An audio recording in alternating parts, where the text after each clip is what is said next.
This is Pulse of Africa, the face of Ethiopia, the voice of Africa.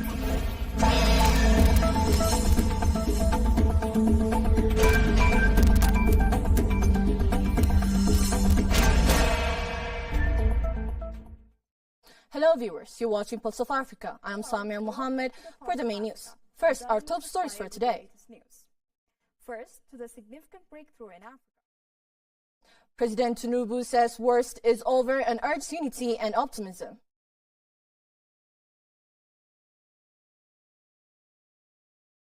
DR Congo ex-President Kabila sentenced to death in absentia.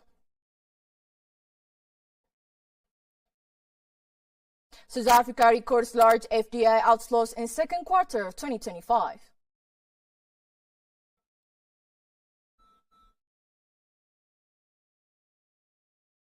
Now, the news in detail. Nigerian President Bola Tinubu has declared that the worst is over as the country emerges from a challenging economic period. In a national address marking Nigeria's 65th Independence Day, he praised citizens' resilience and highlighted gains from bold reforms. Less than 3 years later, the seeds of those difficult but necessary decisions are bearing fruit, Tinubu said. The second quarter GDP growth of 4.23%, inflation down to 20.12%, 5 consecutive trade surpluses, rising oil production, and $42.3 billion in external reserves, the highest since 2019, the president added. He noticed 330 billion had been dispersed to 8 million vulnerable households and detailed ongoing infrastructure, mining, and domestic refining projects. Tinubu also reaffirmed his commitment to tackling insecurity, empowering youth, and sustaining reforms to ensure lasting stability and prosperity.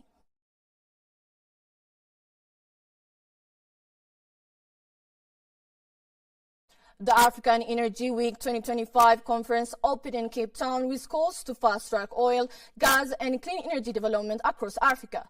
Delegates highlighted new exploration projects, multi-billion-dollar seismic investments, and strengthening U.S.-Africa energy ties as central to the continent's industrial future. African Energy Chamber Executive Chairman Angie Ayuk stressed resilience and policy reforms to unlock growth, noting Liberia's new oil block deal with Total Energies and hopes for Mozambique's gas progress. The energy industry can take care of the subsurface issues, but it's our job to deal with the above ground, he said.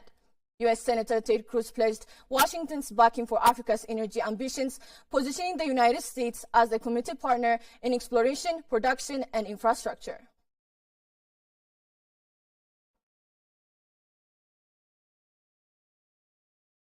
The Democratic Republic of the Congo's High Military Court on Tuesday sentenced former President Joseph Kabila to death in absentia on charges including treason and crimes against humanity. Kabila, who ruled from 2001 to 2019, was also handed a 15-year prison term for conspiracy. The court found him guilty of backing M23 rebels accused of autocracies and eastern provinces, including the seizure of Goma. The trial began in July after his parliamentary immunity was lifted. Kabila, currently based in South Africa, did not attend the proceedings.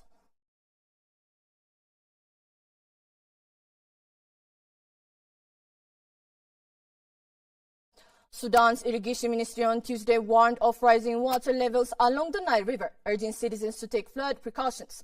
Monitoring stations reported flood level waters in Wad El Ais, Madani, Khartoum, Shandi, Atbara, Barbar, and Jabal Awliya. Authorities said flood levels have been reached in the states of Sanar, Al Jazeera, and Khartoum, as well as along the White Nile. Heavy rains and swelling of the Nile and its tributaries, the White Nile from Lake Victoria and the Blue Nile from the Ethiopian highlands, have already triggered floods in several regions.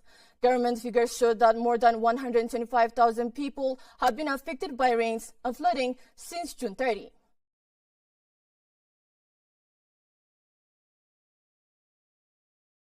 In other news, the UN Security Council has approved the creation of a new global suppression force for Haiti, adopting a resolution co-pinned by Panama and the United States.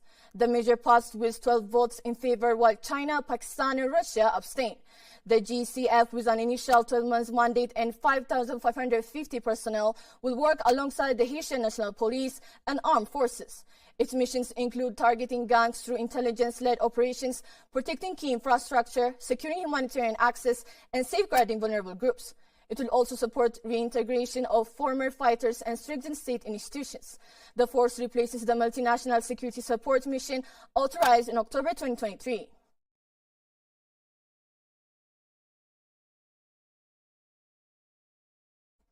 Europe has cut emissions and improved air quality, but the overall state of the environment remains not good, the European Environment Agency said in its 2025 flagship report. The agency warned the accelerating climate impacts, biodiversity loss, and water stress threaten prosperity, security, and quality of life. 1/3 of Europe's people and land face severe water stress, while the continent is warming faster than anywhere else. Despite gains in renewables, recycling, and resource efficiency, unsustainable production and consumption, especially in food system, continue to drive degradation. The EEA urged swift implementation of the European Green Deal, stressing that what we do today will shape our future. The story of resurgent Ethiopia and burgeoning Africa is here, only on the Pulse of Africa channel, all the time. Pulse of Africa, the face of Ethiopia, the voice of Africa.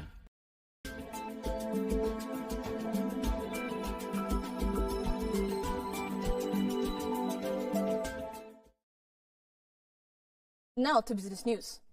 South Africa recorded foreign direct investment outflows of 73.5 billion rand in the second quarter of 2025 after reporting inflows of 11.7 billion rand in the first quarter, central bank data showed on Tuesday. The South African Reserve Bank said the outflows were largely driven by Anglo American's decision to spin off its platinum units, now listed as Valterra Platinum.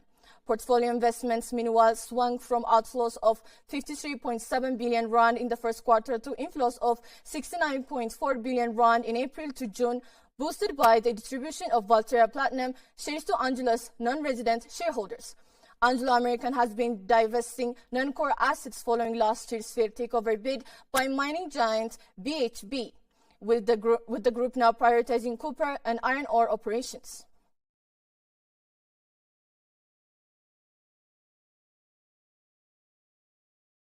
Boeing is planning a new narrow-body single-aisle aircraft to eventually replace its troubled 737 MAX, the Wall Street Journal reported. The project, still early development and waiting FAA approval, will aim for at least 15% greater fuel efficiency through new engine architecture, lighter materials, and redesigned fuselage. CEO Kelly Ortberg has appointed a senior product chief to oversee the program, while Boeing has held talks with Rolls-Royce about supplying engines. The company, still working through 6,000 plane backlog, is seeking to regain group loss to Airbus after fatal 737 MAX crashes led to global grounding of the fleet and billions in penalties.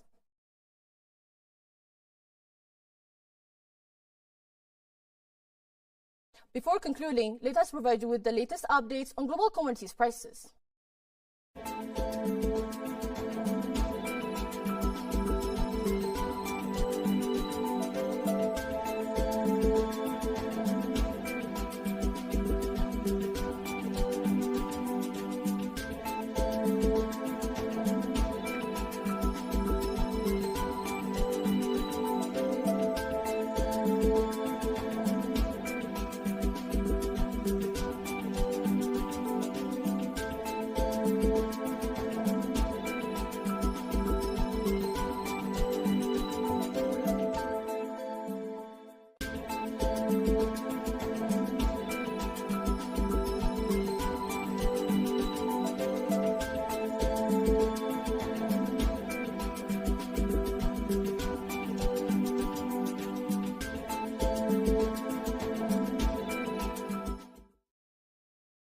Now to weather updates.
That's all for today. Thank you for watching Pulse of Africa.